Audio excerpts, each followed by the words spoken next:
So what's up sa mga kahombre ko dyan? Makagago, what's up? Na naman niya pala to. At syempre mga kahombre ko, alam nyo na. Itong video na to ay ang hangganan sa aking weekly dose of issues. Ito po ang reality show ng Grace Family na pinamagatang Inggitera.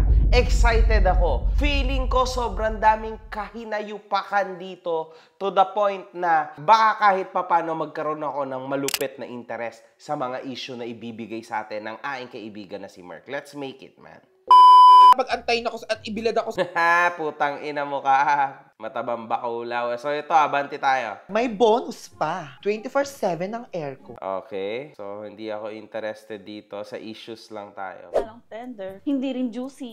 So ang masasabi ko pala dito, no, sa dimple, napapansin ko na para po siyang may pagkakulang-kulang yung utak niya. Tapos itong dimple din at the same time ay pumopokpok sa kaibigan ko na si Merk. Tapos pangatlo, dahil nga umamin siya na siya ay may tama sa utak at siya ay drug addict back in the day. Okay lang sa kanya na masagasaan ang asawa ni Merk. Pero at the end of the day, mas boto pa rin po ako kay Dimple kaysa kay Pam. Mas okay sana na mas magkatuluyan si Merk at si Pam. Ang parati ko iniisip paano na si Wolf. Abante tayo, gumawa po siya ng heart. Ang suggestion ko sa'yo, Dimple, sana titi na lang na shape yung ginawa mo. Baka mas okay, no? Para sa akin. Well, para sa akin lang naman. Kailangan sa kanya. So, kinain itong baklang Emma. Abante tayo. Hindi ko alam kung saan ako lulugar, ha? Tatahimik ako tingin. Papansin natin dito na may tension na nabibuild between kay B at kay Emma. Pasensya po. Pasensya na po. Diba? Ito mga gantong biruan, mga kahombre ko, sigurado may something to later. So, ito naman si Manyakis na Lawrence, no? Tagwapo na, pero paano naman eh?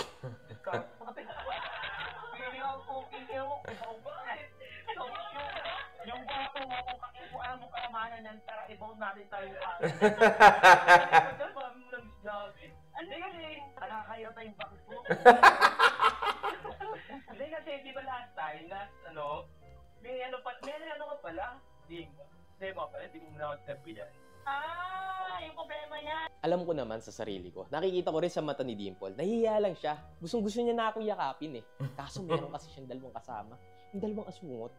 So, yun. Hindi niya nagawa. Sobrang nahihiya talaga siya. Nakikita ko talaga eh. So, si Lawrence dito ay parang he's very playful with Dimple, no? Kaso, syempre, si Lawrence po ay sobrang manyakis. Parang gusto niya nang ipasok sa puwet ni Dimple yung bayag niya. And parang dito ay pinagmamayabang niya na may malaki siyang tite. Pero, obviously, nagbibiro lang si Lawrence kasi siya eh, punggok siya. So, I don't think na meron siya malaking tite. I don't think so. Hindi kasi sana lang ako, mag-offer lang naman. Ang liliit ng bias niya. So, definitely, no. So, sige, abante tayo dito. Pinagyabang niya yung motor niya. Okay. Ito, magigulo dito. Galing kanal. Kanal! Ano maglilinis? Bakit? Wala tapos na ba kayong kumain? Oy! Sorry, hindi ko sinasadya. Oh my God! Sorry girl, hindi ko sinasadya. Tiyang clumsy mo naman minsan ka na nakikilos. Imap nyo yan! Sinabi ko na kasi ako nalilipit eh. Sorry nga, di ba? Sorry! Parang nananadya ka kasi, binusa mo ko talaga ng tubig. Nananadya ka dito, pero Bakla. ganyan o, nananadya ka ganyan. Ang ina. Oh, di ba? Ayaw mong maniwala na hindi ko sinasadya. Ngayon, alam mo na ngayon kung anong pagkakaiba ng sinadya at hindi sinasadya. Si B po talaga, ang kanyang role dito is yung mambalahura ng kapwa-tao. Si B po ay isa sa pinakamalaki, sobrang laki niya pong loser, no? Halatang halata sa itsura niya, halatang halata sa movement niya. Alam niya sa totoo lang, kung sa unang tingin, talagang sinasadya niya po ito. Kasi walang ganon na patalikod matatapon yung tubig, no? Hindi po siya malinis dito si B. Nakakaawa si Emma actually. So, Nasampo lang kate. Ay! Uy! Tama na! Anong nararamdaman mo? O, di ba? Ugaling kanal ka. Magkanalan tayong dalawa. Deserve mo yan. Gulat ka, no? Kala mo hindi ka papalagan, no? yeah. Nawiwili. Ganyan po kasi ang katapusan ng mga bully, no? Lagi silang may katapat. Hindi po totoo na habang buhay silang mamamayag pag walang ganun, man. Sa huli, talagang masaklap na ending ang aabutin ng mga bully. Legit yan. Ano, sa bait-baitan ko, baka nakakalimutan mo. Emma baby to. May ugali ding kanal. Parehas po silang ugaling kanal. At least umabing siya.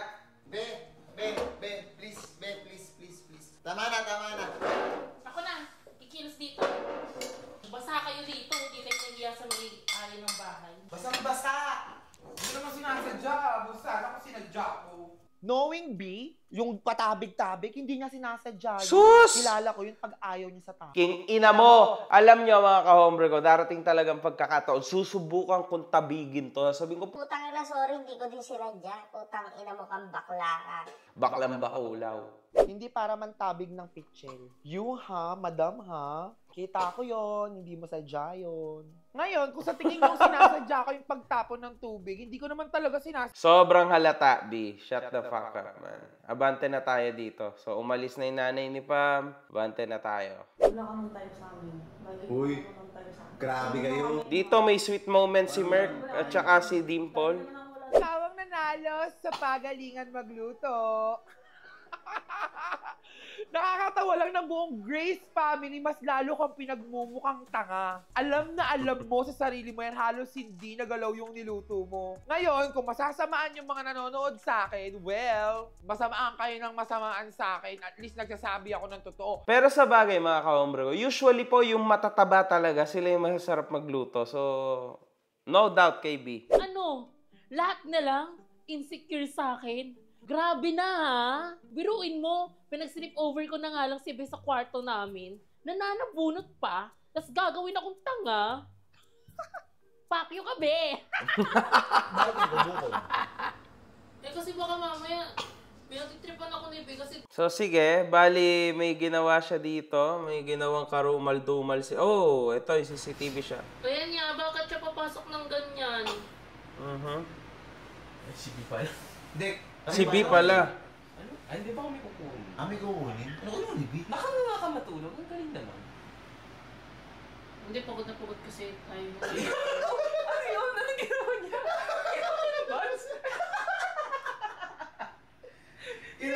Kinotong mas to si Be. Kinotong buds. Tingin daw. Sige.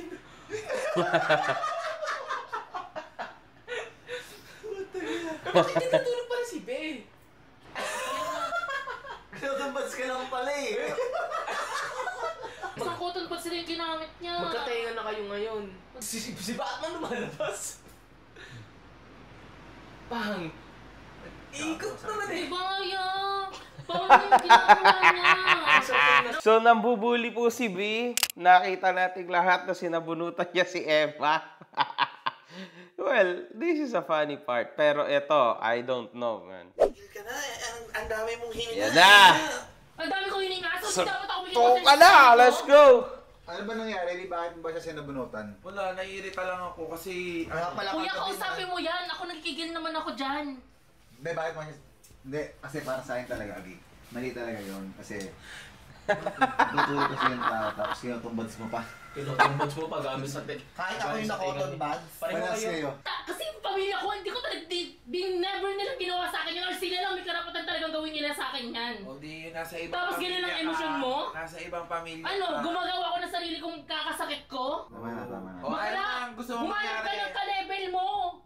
Ano ba level mo? Yung kasing size mo, yung talagang nalaban sa'yo. Tama na, tama na. Lumabang ka ng patas, yung compliment mo naman. Sige na. Compliment. Wait. Di ba paano? Kapag sa'yo ko kaya ikaw. Oy! Hey! Oy! Oh my God! Uy! Lawrence! Uy, tama na! Lawrence! Uy! Tama ba? Tama na, Lawrence! Uy, tama na! Lawrence! Hey! Tama na. Sorry. Tama na. Okay na, dyan na. Tama na. Uy, tama na. B, tama na. B. Tama na. Oh my God.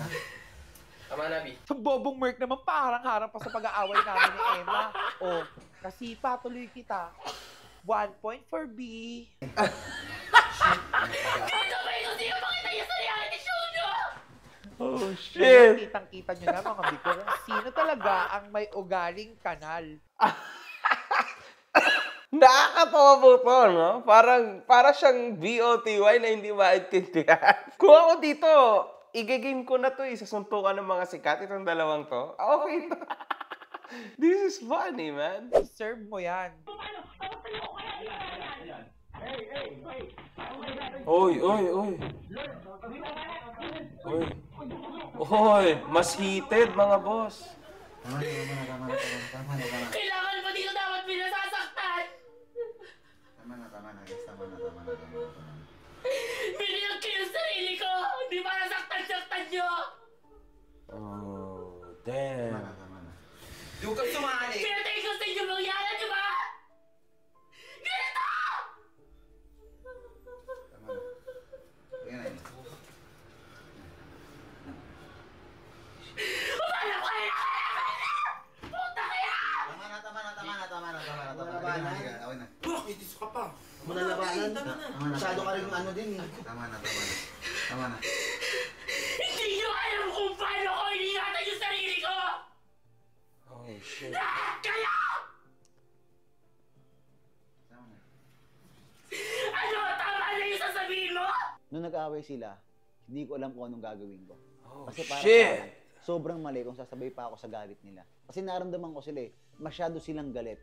Masyado silang nadadala sa emosyon. Ako Oh, bilang shit. leader, dapat hindi ako ganun. Pero dito, mga kahombre ko, medyo mali si Merc dito, ah. Merc, para sa akin, dapat nakokontrol mo ng ayos, lalo na't nasa bahay ka, wala ka naman sa isang event tulad ng BOTY na everything is unpredictable. Dito, nasa bahay mo ikaw. So, nakikita ko po is yung hindi pagiging capable ni Merc na leader, no? Wala siyang leadership as of now na napapakita. So, very, very aggressive tong nangyari na to kay Emma at kay B, man. I am actually shocked now. Natawa ako before, but ngayon, B, tama Okay na. kayo? B, tama na. Akala nyo kung may nangyari masama sa akin dito! Sasagutin nyo ako! Mali ka talaga dito. Mali ka dito, B. Mali ka sa part na to. Hindi para magmalaki ka, mali ka. Putang ina! Mali ka Putang ina dito. nyo! Pwede sila makita sa kwarto. Shit. Hinahanap ko lang si Abiona. Sundan mo si Emma. Sama mo si Emma. Dahil.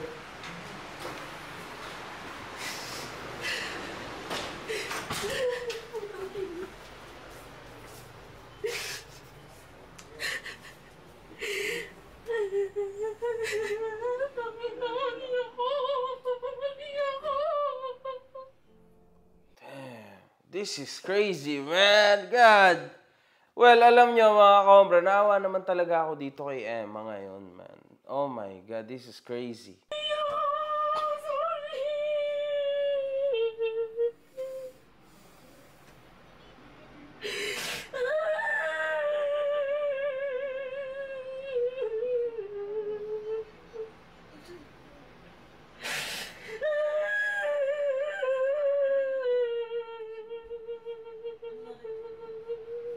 Sabunutan sila.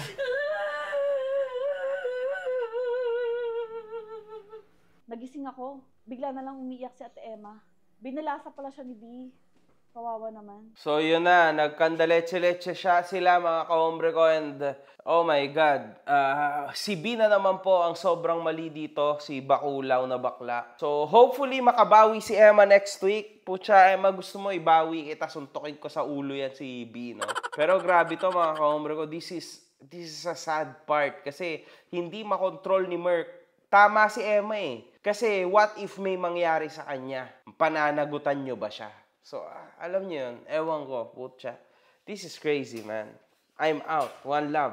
Good fucking vibes. Akala ko pa naman, makapanood ako ng something na masaya, makulit, putya. Hardcore tong kila Mark. Crazy.